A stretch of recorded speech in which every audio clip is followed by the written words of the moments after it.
Hello and welcome to the Old Fliers. At the Old Fliers, we like to cover interesting stories. This story is one of those. The story between the connection between horses' asses and space shuttles. Let us start with the US Standard Railway gauge. The distance between rails is 4 feet 8.5 inches. That's an exceedingly odd number. Why was that gauge used? Well, because that's the way they built them in England, and English engineers designed the first US railroads. Why did the English build them like that? Because the first rail lines were built by the same people who built the wagon tramways, and that's the gauge they used. So, why did they use that gauge then? Because the people who built the tramways used the same jigs and tools that they had used for building wagons, which used that same wheel spacing. Why then did the wagons have to be that particular odd wheel spacing? Well, if they tried to use any other spacing, the wagon wheels would break more often on some of the old long distance roads in England. You see, that's the spacing between the wheel ruts. So, who built those old rutted roads? Imperial Rome built the first long-distance roads in Europe, including England, for their legions. Roman war chariots formed the initial ruts, which everyone else had to match or run the risk of destroying their wagon wheels. Since the chariots were made for Imperial Rome, they were all alike in the matter of wheel spacing. Therefore, the United States Standard Railway gauge of 4 feet 8.5 inches is derived from the original specifications for an Imperial Roman war chariot. So the next time you are handed a specification or procedure or process and wonder what horse's ass came up with this, you may be exactly right. Imperial Roman army chariots were made just wide enough to accommodate the rear ends of 2 war horses.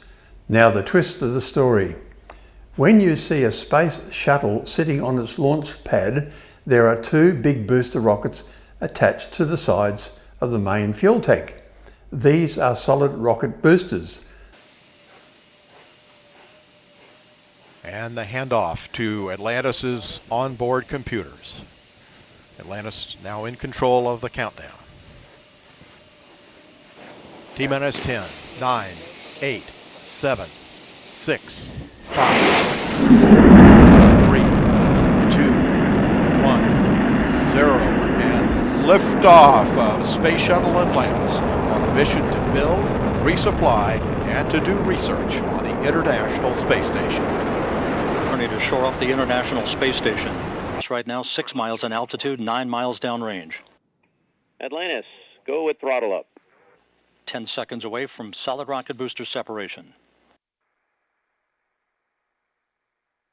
Booster officer confirms staging a good solid rocket booster separation. Guidance now converging. Atlantis steering into the center lane of Highway 129 en route to the International Space Station.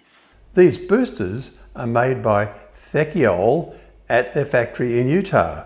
The engineers who designed the boosters would have preferred to make them a bit fatter, but the SRBs had to be shipped by train from the factory to the launch site. The railroad line from the factory happens to run through a tunnel in the mountains, and the SRBs had to fit through that tunnel. It carries extremely dangerous freight, one of national importance. It's not something to just kind of sneeze about, you know. When we're hauling in, we're hauling 4 to 5 million pounds of explosives. One shuttle solid rocket booster contains 4 motor segments packed with a hard, rubbery, volatile solid propellant.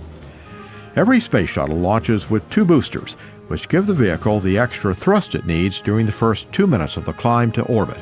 The large, heavy motor segments have to take a week-long cross-country train ride from the ATK manufacturing plant in Utah to NASA's Kennedy Space Center in Florida. There really isn't any other better way to get them here from Utah. It's just an essential lifeline is what it boils down to. They were built by General Motors between 1968 and 1970 and put to work for the space agency when shuttle loads demanded a lot more horsepower. The tunnel is slightly wider than the railroad track, and the railroad track, as you now know, is about as wide as 2 horses' behinds. So, a major space shuttle design feature of what is arguably the world's most advanced transportation system was determined over 2,000 years ago by the width of a horse's arse. Thank you for watching. Like and subscribe and I guarantee you will feel better. Donate $1 and that will make you feel even better.